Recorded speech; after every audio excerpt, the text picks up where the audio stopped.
I know exactly what I'm going to get from him, and what we saw exceedingly high play from in 2023 can allow me to get to the playoffs, allow me to contend. I keep my job.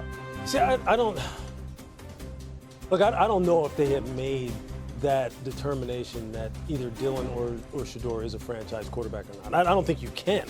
I don't think you can at this point. I mean, they both have basically played one game. Right. Right? I mean, and I understand, look, we are in a microwave society, and we have guys who make one throw, we'll throw one interception, and we say he's turnover prone, get his ass out of there. I don't think they're at that point. It is kind of striking to me when you put it in kind of real simplistic terms that he is a two-time Coach of the Year and Mike Tomlin has not won it at all. Yeah. I mean, that says more about the award. Exactly. Right. Exactly. That was just something that kind of like this. But like Kevin Stefanski right now is thinking. So for us, right? For us, Shedeur Sanders was such a big story headed into the draft, right? We all saw him as a first-round guy, or at the worst, a second-round guy, which said to us, we believe that he could be the starter for a franchise for a decade, right, for years to come. And so we're expecting to see that from Kevin Stefanski, to see that mindset, but he's thinking team over building individuals. Kevin Stefanski's thinking about his job. How do I do what's best for these 53 men to win football games? Not necessarily how do I do what's best to see if we need to draft a quarterback next year. And the other thing to remember is Kenny Pickett is also a developmental prospect in their eyes, right? He's still young. They traded for him before they knew who they were going to take in the draft, before they had Flacco. So that's a guy they want to see more from, and that they see. This well. really speaks to the subjective nature of player evaluation, right?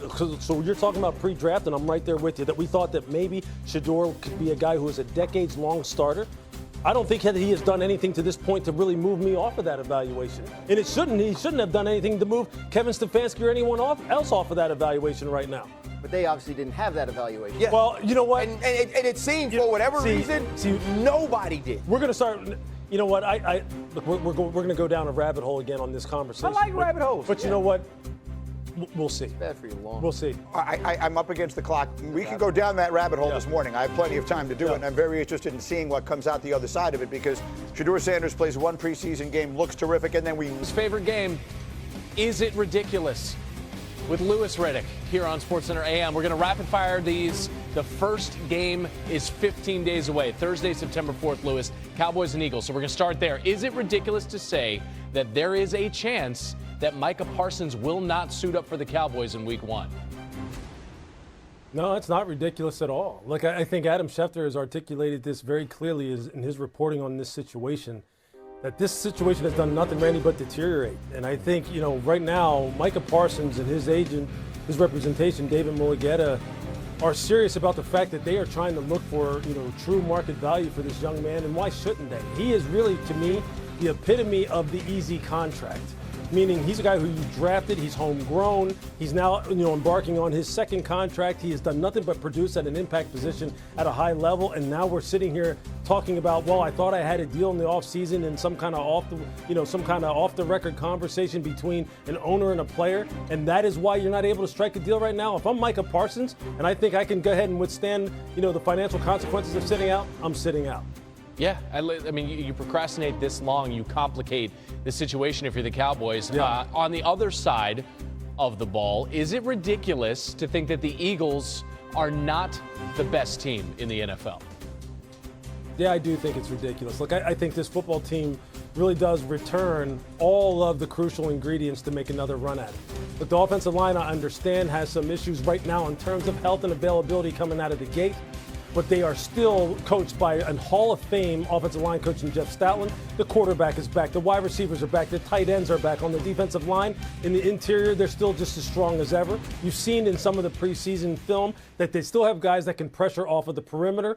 They're going to be fine with Zach Baun at linebacker, and they have nothing but playmakers in the secondary. And a coaching staff that remains largely intact, minus the offensive coordinator. But Kevin Patullo has been there. They're going to be fine. This team's going to be humming. That defense, for some reason, doesn't get its flowers. Let's look to the rookies now. No. Jackson Dart should start right now. Is that ridiculous?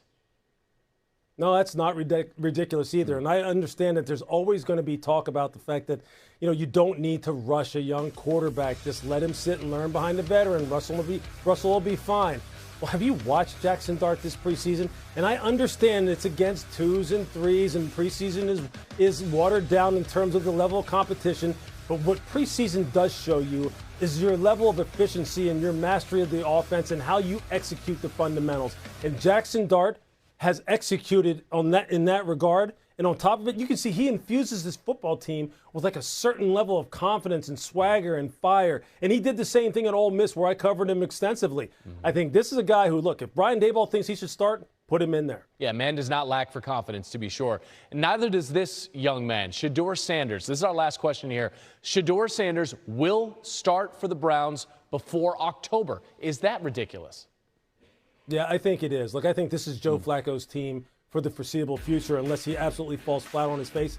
And you can't forget the fact that Dylan Gabriel was drafted 2 rounds ahead of Shedeur and had a pretty good outing, minus some bad decisions and maybe a few off-target throws against Philadelphia, but by and large looked really good in that preseason game.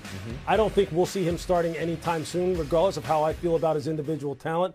I think he still has a long road to go before we see him as QB1. And maybe it's not the worst thing in the world to not get thrown to the Wolves this early on there in Cleveland, considering what's in front of him and perhaps what he's not working with on the offensive side of the ball. Louis Riddick, we appreciate the time, sir. Thank you.